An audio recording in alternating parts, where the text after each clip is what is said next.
Today we continue to listen Sīlavanta Sutta. In this sutta, Venerable Sariputra answered to Venerable Magutika that a virtuous and instructed bhikkhu should carefully attend to the 5 aggregates subject to clinging upadana as impermanent, as suffering, as a disease,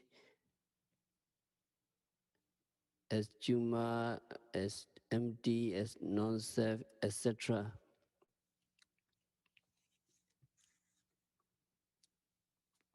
We are composed of 5 aggregates: Rupakanda, aggregates of metta; Vedanakanda, aggregates of feeling; Sinyakanda, aggregates of perception; Sankarakanda, aggregates of mental formations and aggregates of consciousness, Vijnanakanda.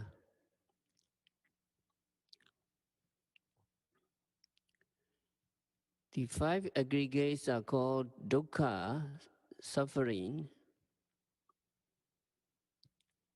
because they are continuously oppressed by rise and fall.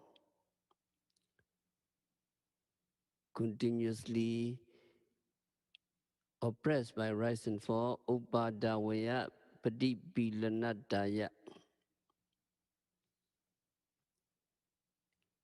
This is the first of 3 reasons given in the commentaries. And the second reason, dukkha vitudaya. The aggregates are called dukkha. It is because they are the basic of suffering. They are the seeds of suffering. And the third reason, payatena dukkha. It is dukkha because they are 5 aggregates. Because they are 5 aggregates, there is suffering.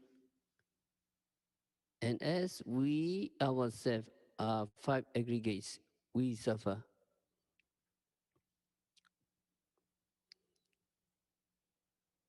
We suffer a lot because of the 5 aggregates.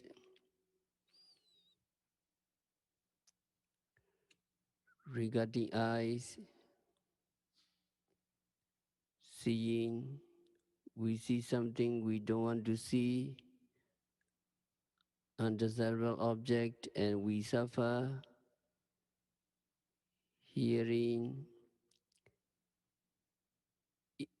ear sensitivity, we hear something we don't want to hear, and there is suffering.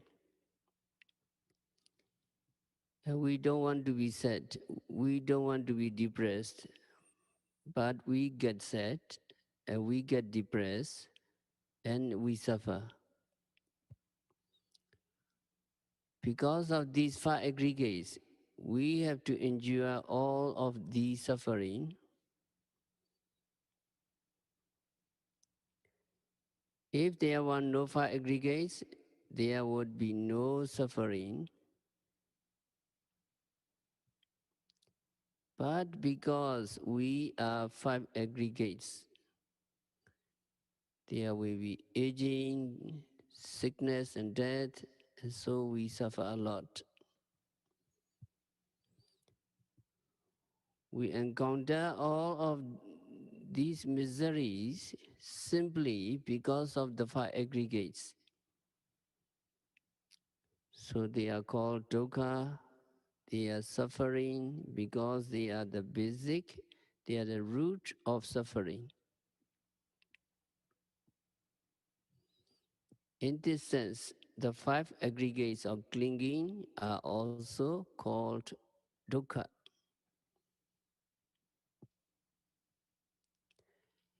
And the third reason, Payatina Dukkam, is that they are called dukkha because they are fearsome, they are fearful, they are dreadful. Because of these five aggregates, because of these minor matters, we undergo constant suffering, so they are fearful. Because the five aggregates or minor matter bring aging, sickness and death, and other kinds of suffering, they are called dukkha.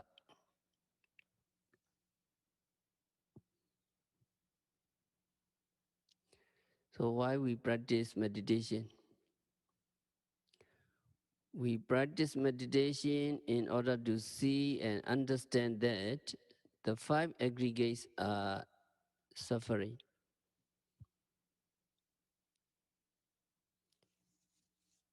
And they are called suffering for three reasons again.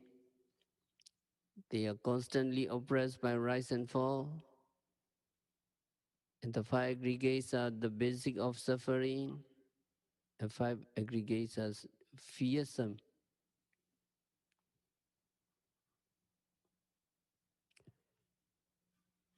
So the meaning suffering.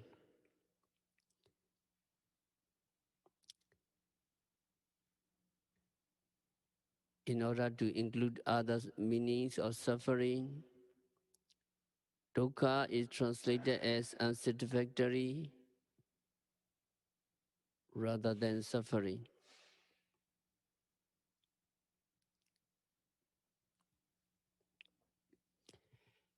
Anything that is impermanent is unsatisfactory. We want things to be permanent. We want five aggregates to be permanent. We want ourselves to be permanent, and we want to live permanently, but we will not get what we want.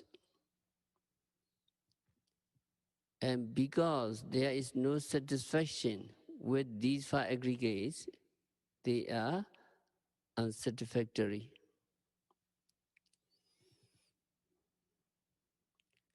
And we need to understand three things. What is it that is dukkha? And what is the characteristics of dukkha? Dukkha lakkhana? And what is dukkha nupassana? What is seeing dukkha?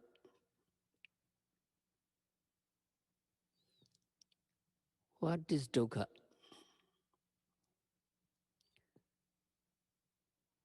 When we say dukkha, suffering, we mean the five aggregates, the mind and matter, which are also impermanent. These same five aggregates that are impermanent are also dukkha, suffering.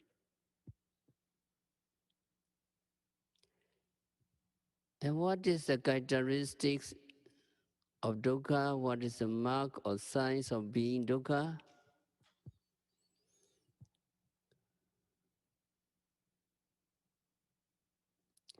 We see that the five aggregates, which comprise everything in the world, are oppressed continuously by rise and fall. So the characteristics of dukkha is this constant oppression by rise and fall, which is continuous and never stops.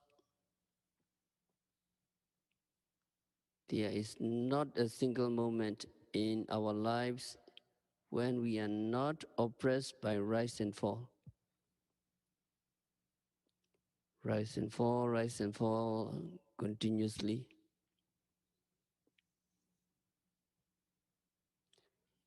And what is dukkha nupassana? Or what is repeated seeing of dukkha? That means watching and noting the five aggregates during Vipassana meditation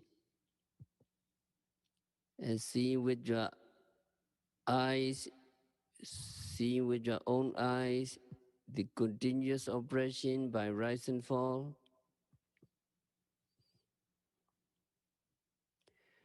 Dukkhanupassana is the understanding or knowledge yogi get from this observation of the five aggregates.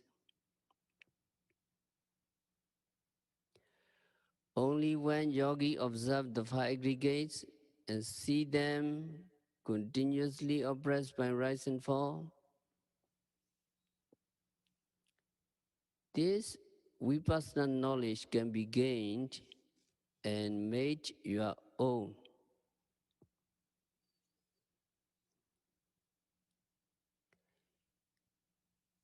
This knowledge or this understanding that the five aggregates are dukkha can only be attained when you are actively engaged in practicing vipassana meditation.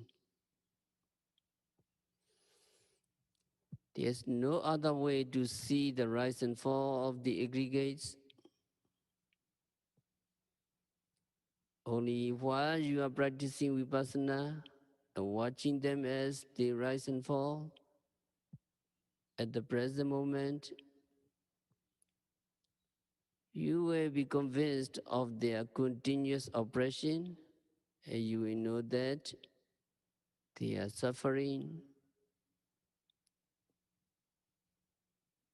This kind of knowledge is called dukkhanupassana.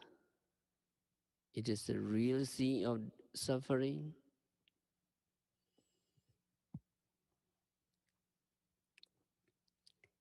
And the Venerable Sariputra said that a virtuous and instructed bhikkhu should carefully attend to the five aggregates subject to clinging in order to see and understand them as suffering. This means that a bhikkhu yogi must practice vipassana meditation.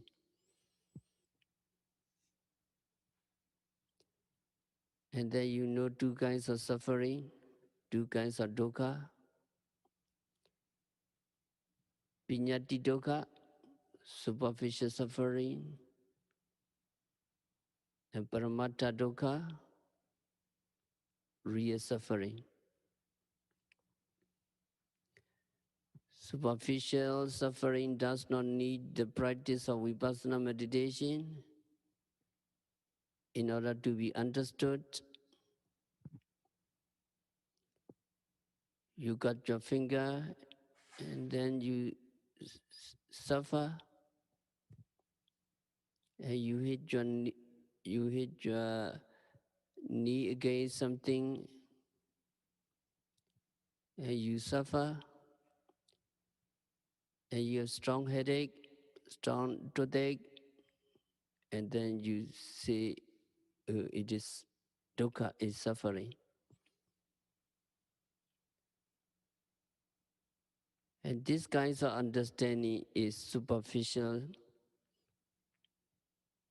You understand superficial suffering. The nature of suffering is not really seen. You experience the unpleasant feeling involved and then see it as suffering. You just feel it and you know it. Meditation is not needed to understand it.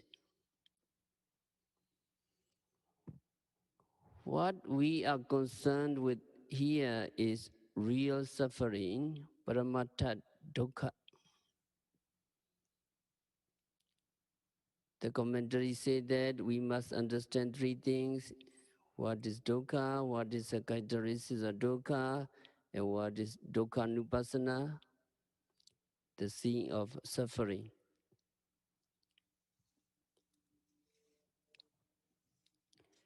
And what is dukkha? You understand, five aggregates is dukkha. Five aggregates are suffering.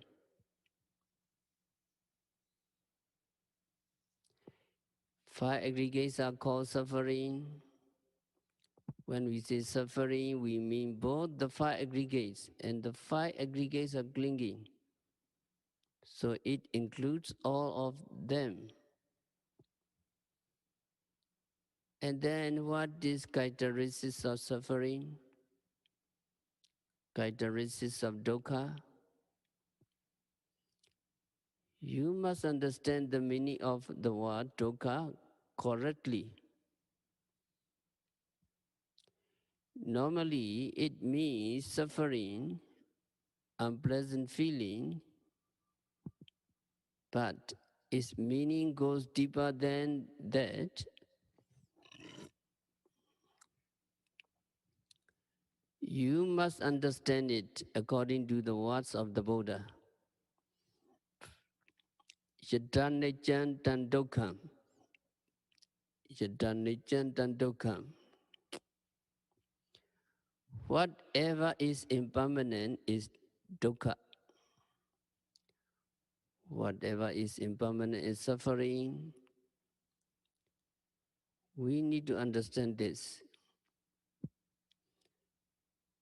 And Buddha did not say that whatever is difficult to endure is suffering. Buddha did not say, or anything like that. Buddha said that yadan niccan tan dukkham, whatever is impermanent is suffering. If you know something to be impermanent, you also know that it is suffering. So the meaning of the word suffering goes deeper than the surface meaning. Yogi have to go deeper into it.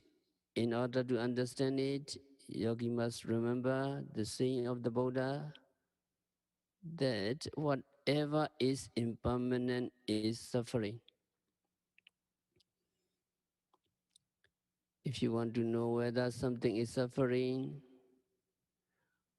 watch or see if it is permanent or impermanent. You watch carefully.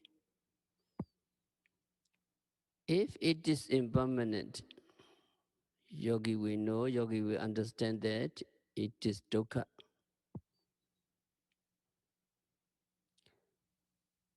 You simply say it is dukkha.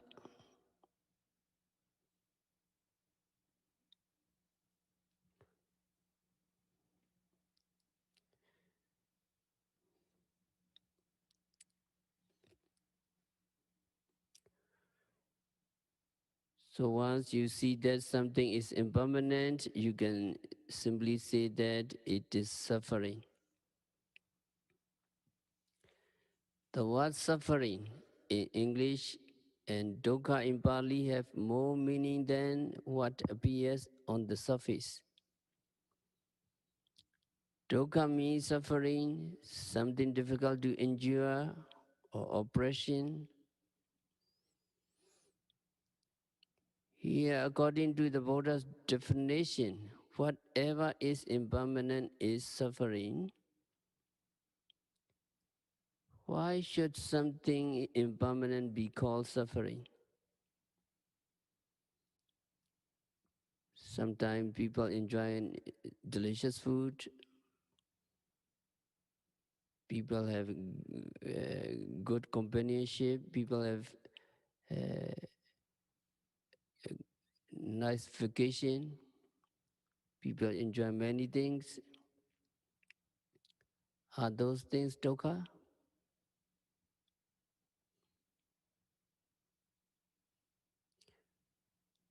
According to the Buddha, indeed, these are suffering. Why are such seemingly activities called suffering. And we must understand the characteristics of suffering. The commentary gives three reasons why the five aggregates of clinging are called suffering. The first reason is that five aggregates are constantly oppressed by rise and fall.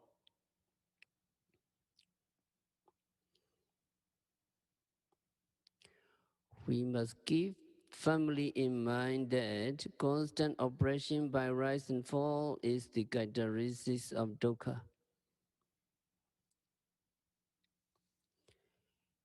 If yogi want to know whether or not something is dukkha, try to see, try to watch whether it rises and falls.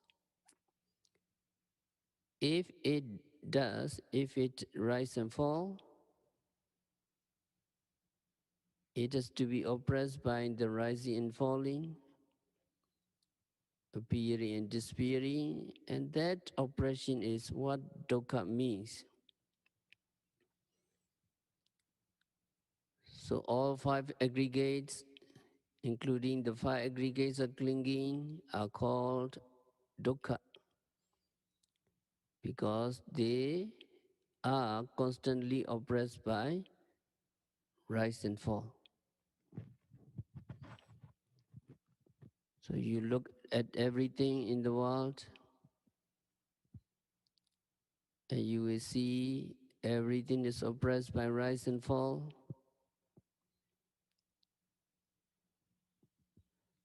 And you will see that rise and fall are also constantly oppressed by rise and fall.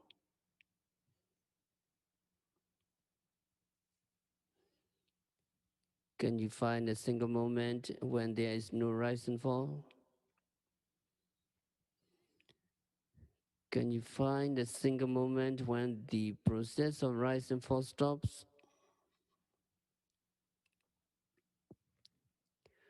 From the moment we take conception, this rise and fall begins to oppress us, and it goes on and on throughout our life. There's not a single moment when we are free from rise and fall, appearing and disappearing. There's always rise and fall, rise and fall, rise and fall, appearing and disappearing, appearing and disappearing. When yogi see things during meditation, yogi note them as rising and falling, appearing and disappearing one after another,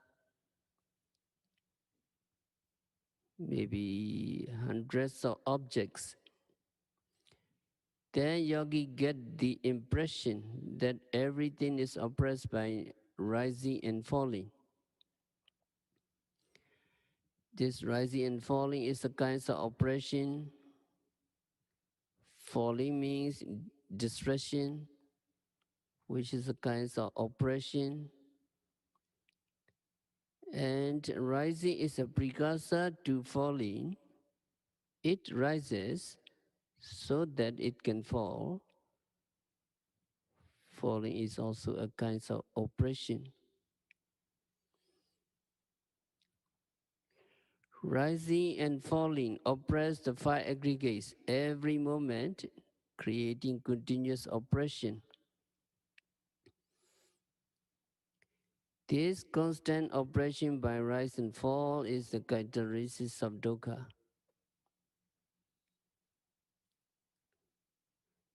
If yogi can understand dukkha in this way, yogi can accept the fact that enjoying delicious food is dukkha. Whatever beings are enjoying is dukkha because there is nothing that is not dukkha. And yogi can accept the teaching of the Buddha that the five aggregates of clinging are suffering.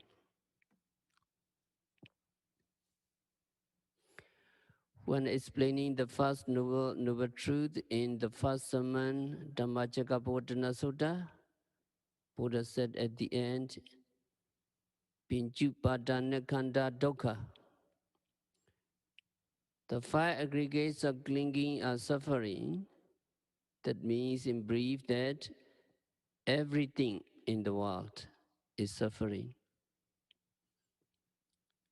If yogi understand this to mean the continuous oppression by rise and fall, yogi can easily accept the truthfulness of the Buddha's explanation.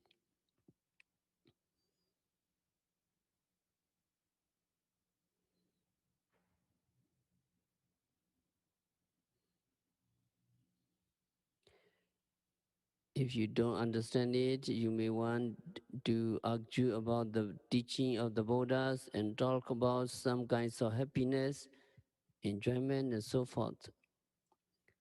But this, we need to understand and to hold firmly in mind the meaning of dukkha is constant oppression by rise and fall.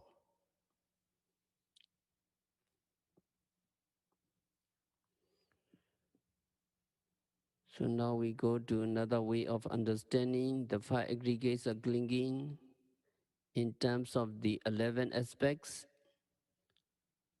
listed in the Sīlavanta Sutta.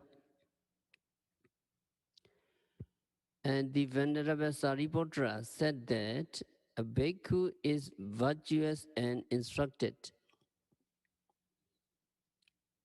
should attend to the five aggregates of clinging as impermanent. This means that the bhikkhu must practice meditation so that he see the five aggregates of clinging as impermanent. Then he must see them as suffering,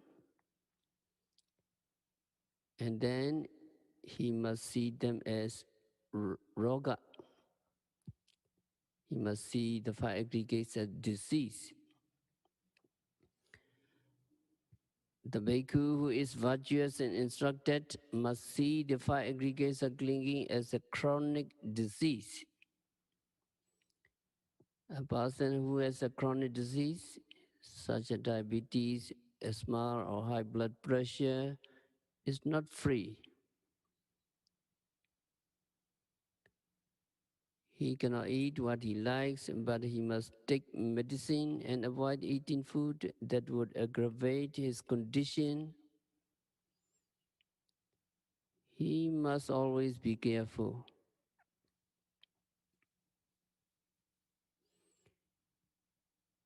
The disease may increase and at times decrease, but he is never in control. No matter how careful he is,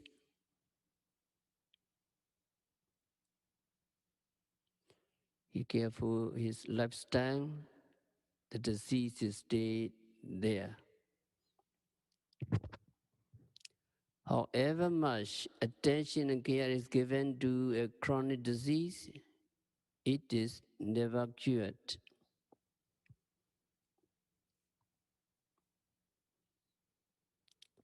In the same way, however much we find fault with the five aggregates, we still have them. We need to wash, we need to shower, we need to walk, walking exercise. And we need to attend to the five aggregates. We must avoid food that is unsuitable for our body. We must avoid living in an unsuitable climate for our body. And we need to take care of a host of other things just because of the five aggregates.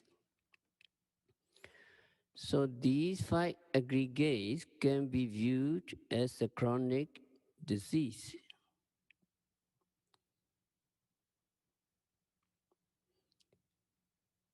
And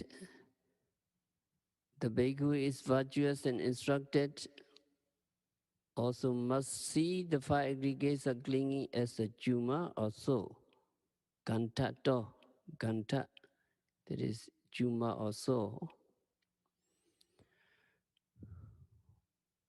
When he has a tumor or so that oozes blood and pus and causes a lot of pain, he must care for it with medication. Our five aggregates are like a tumor. Many repulsive things ooze out, such as greed, hatred, delusion, pride, envy, jealousy, etc. Many repulsive things ooze out from our eyes, ears, nose, tongue, body, and mind. They are always oozing out. When we see something beautiful, greed or attachment oozes out from our eyes. And if we see something we don't like, anger oozes out of our eyes.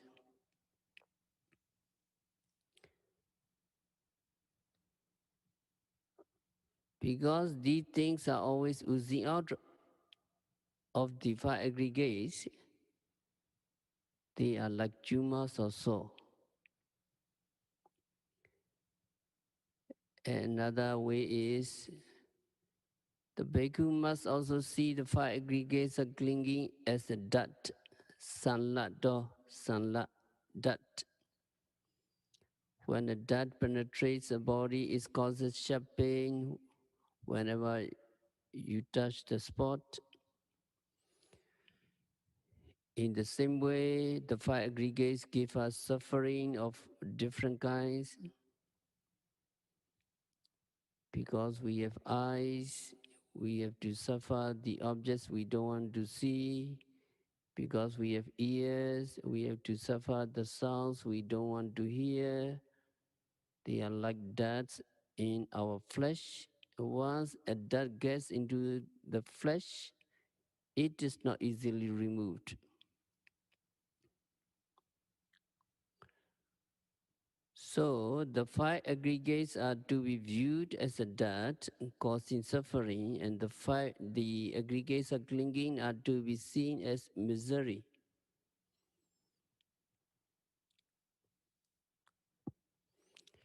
And the five aggregates are also to be viewed as akusala, that is in Bali, aga. One commentary explained as dukkha aga. If we take the words to mean dukkha, it would be the same as the word suffering. But Visuddhimagga explained it differently. It described aga as being censurable,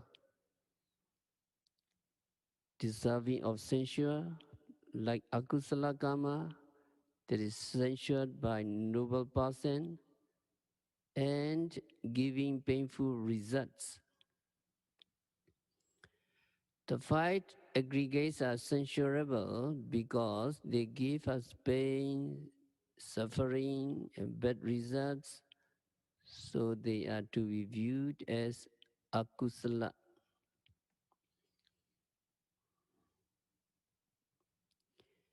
And then another thing is abadato.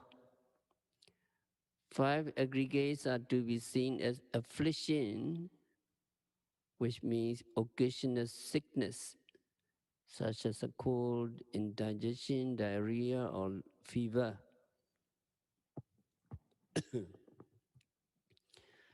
When we are sick for a few days and unable to eat or to do what we like, we suffer because of this affliction. Even though it is an occasional sickness, it can afflict us with suffering. In the same way, the five aggregates are like occasional sickness, abada. Since we are composed of the five aggregates, we cannot do what we like. We have to look after them, we have to protect them, and we have to avoid what is unsuitable for them.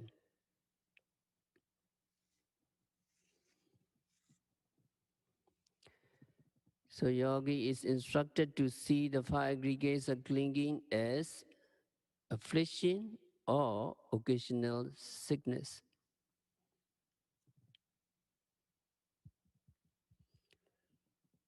So seven aspects of the aggregates as impermanent, as suffering, as disease, as tumor, as death, as misery, and as affliction. All of these seven are aspects of being dukkha. So the five aggregates can be seen as dukkha, or in terms of these seven individual aspects. In seeing the five aggregates as a disease, as a tumor, and so on, yogis are seeing the dukkha aspects of the five aggregates. And the next aspect is parato, aliens. A person who is an alien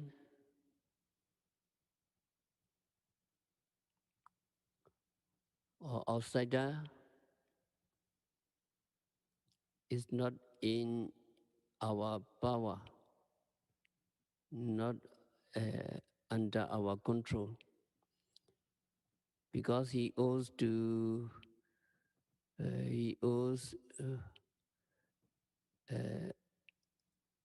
allegiance to another another country. He is an outsider, and we have no authority over him.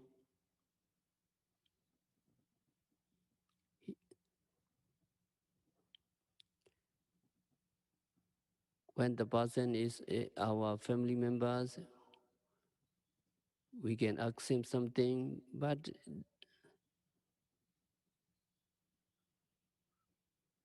five aggregates are alien, outsider. So five aggregates, we refer to five aggregates as aliens.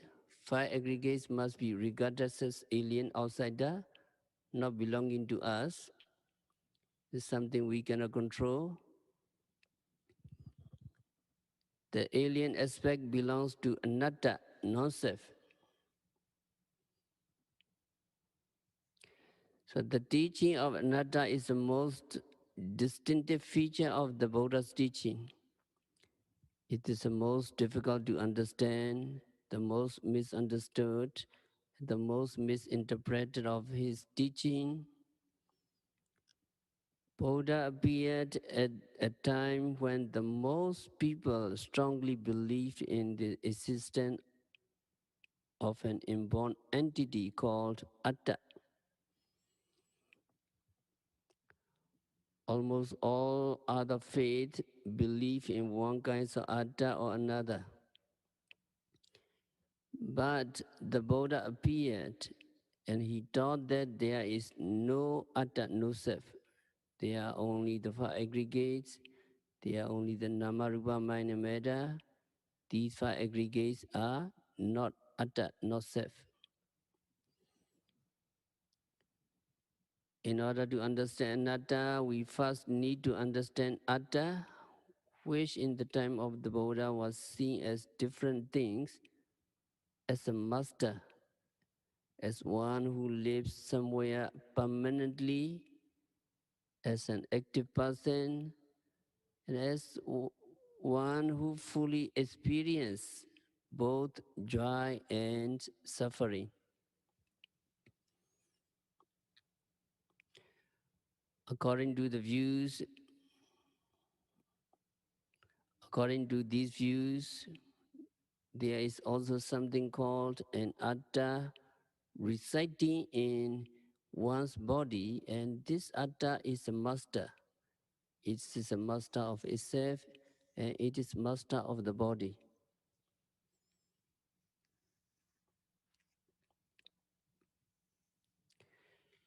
There are people who think that they are master of themselves. They do what they want to do, they say what they want to say, they eat what they want to eat, and they go where they want to go. If they really think they are master of themselves, and they try practicing meditation for a few minutes or a few hours, and see if they can keep the mind on the object, then they would really see if they are master of themselves. Their minds will wander quite often and not stay where their owners want to stay. Faced by the five aggregates, there is this helplessness in us.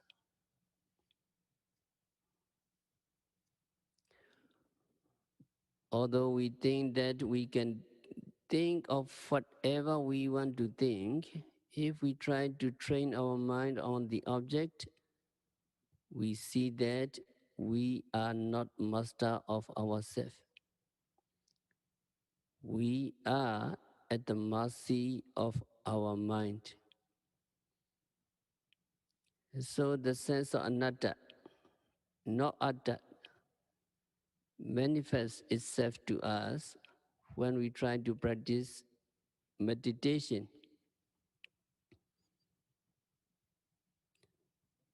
Then we know with certainty that we are not master of ourselves. Actually, there is nothing that is master of the body. And there are people who stating that there is something called an atta living in the body.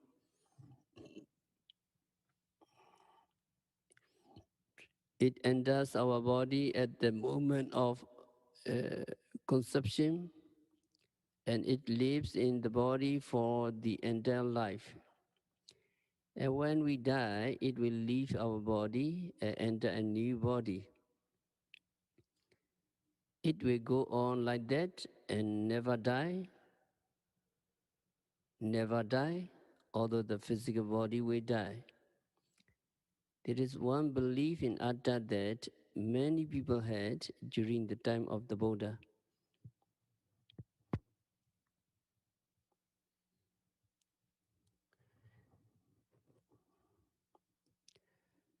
Some people say that there is soul or Atta, and that when we die, it will leave out of uh, our mouth or nose. So these people still have this belief. This is known as a belief in Atta, as something abiding in us permanently. Permanently means it will change from one body to another, and it goes on without becoming impermanent. It is, it is permanent and goes on from one life to another, one body to another body.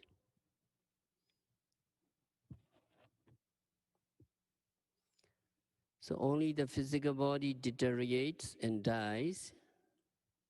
This belief is compared to wearing new clothes. When clothes get old and dirty, a person leaves them and gets new clothes. In the same way, this atta resides in our body, and when the body becomes old and dies, the atta will move into another new body, and so on.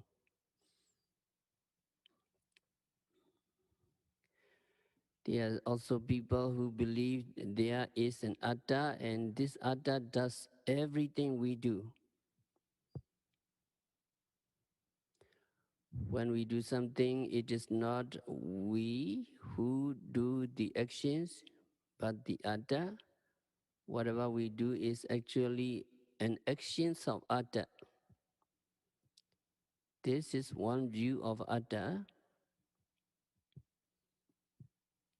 There's another view that it is atta that experience. It is atta that enjoys or suffer. When we enjoy something, it is not we who enjoy, but the atta that enjoys. And when we suffer, it is the atta that suffers.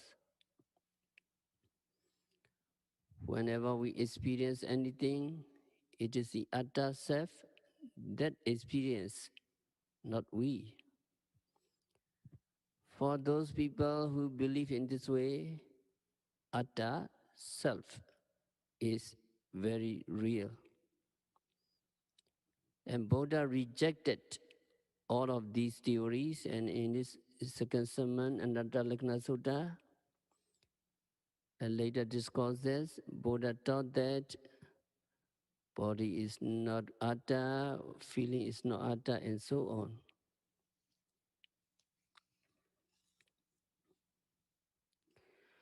Because Buddha knew the truth of anatta, he rejected the view of permanent entity, the view of atta.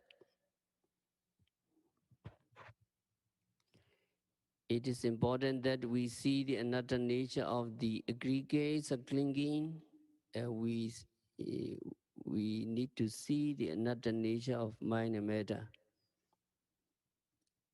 In order to see non-self nature of things, we need to practice vipassana meditation. Only through vipassana meditation we can see that rupas and others or five aggregates are not self, they are not atta, and there is no atta in body, there is no self in the five aggregates.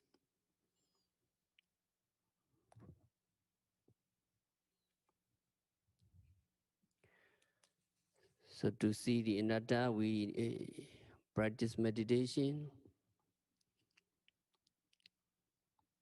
We can discover the uncontrollable nature of the aggregates. We want to sit comfortably.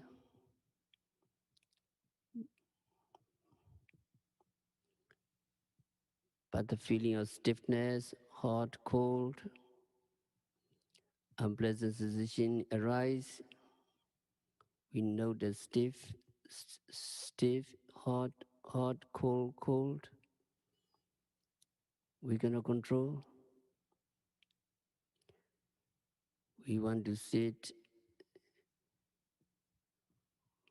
without moving, but the body becomes stiff and we want to bend, we want to stretch. We want to keep our eyelids quietly, but opening and shutting the eyelids frequently. Frequent change of postures. We don't want to move during sitting, but a lot of frequent change.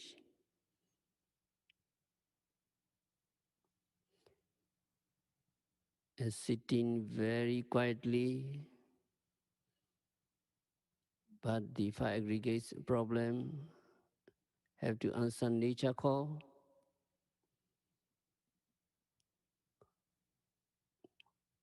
We want to clean all the time, but need some mucus, tears, sweat,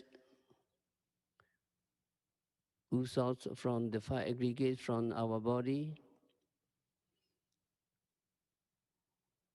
Uncontrollable nature, anatta.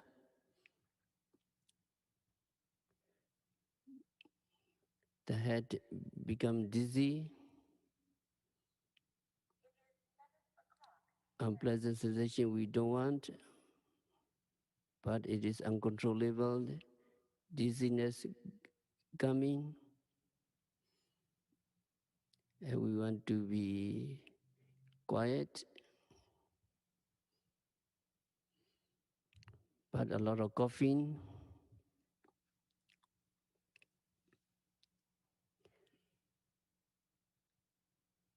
And it is not possible to manage so as not as to let unwholesome mental state to arise and to let only wholesome mental state to appear. We want to develop only the vipassana sankara, vipassana volitional activities confined only to meditation. But when concentration not good, an undesirable distraction appeared. Because of the condition, lobha, greed, various thoughts keep on rising, and sometimes because of the objects, dosa, hate, anger, mana conceit appeared. A yogi have to note.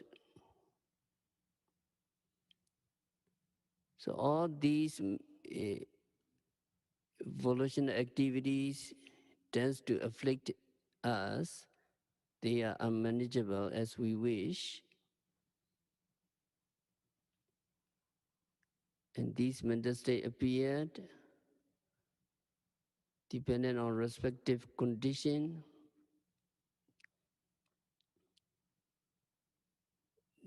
These unwholesome mental states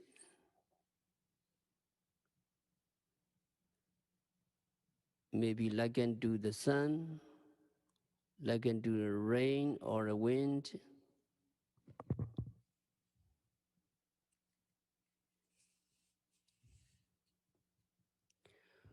We have nothing with the rain, no control over it. When we wish for the rain, we may not get rain unless such conditions as rain, clouds, humidity, winds, elements, etc. permit. There were no clouds, no humidity and winds, so no rain, even though we wish. But when the conditions are right, we may get rain even if we don't want it. In the same way with the sun, when covered by clouds, there is no sunshine even though we wish for sun. In the absence of the covering clouds, the sun shines brightly whether we want it or not. And the wind blows only when the atmospheric conditions are right. When conditions are not favorable, there is no wind, however much we wish for it.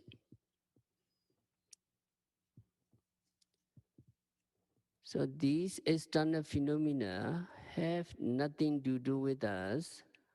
We have no control over them. We have no control over sun, wind, and rain. In the same way, our aggregates are the internal phenomena over which also we have no control.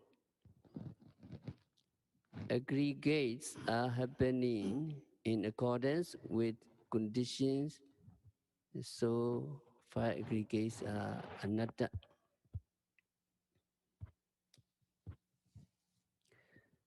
So when we practice meditation,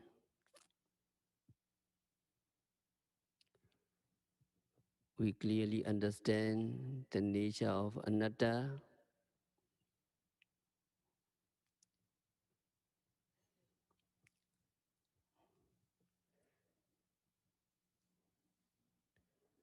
So when we practice vipassana, we watch mind and metta, thoughts, emotion, the breath, and the movements of the abdomen, and so on. And when our concentration or understanding becomes mature, we begin to see the objects.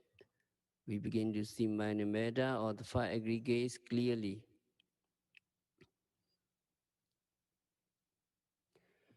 When we begin to see clearly, we will know what they are, and then we will see them rise and fall, appearing and disappearing.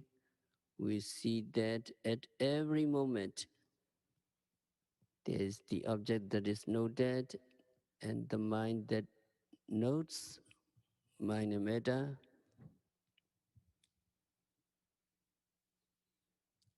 We can find only two things at every moment of meditation. When we are mindful of rising and falling, there is the rising of the abdomen and there is awareness. There are only these two things, nama and rupa, or five aggregates. There's nothing in the form of a person administering the mindfulness of the rising of the abdomen. At such moment, we see only the rising of the abdomen and the mindfulness of the rising, and there's nothing more. We cannot see atta, we cannot see self there. Namarupa or five aggregates just momentary appearing and disappearing. Only when yogis see through vipassana meditation that there is no self, there is no permanent entity involved in seeing, hearing, and so on, yogis see the true nature of anatta correctly. Anatta nature can be seen only through the practice of vipassana meditation. So when yogi practice meditation, yogi will come to see that there is no master, there is no such thing as a permanent abider, there is no such thing as a doer, there is no such thing as an experiencer.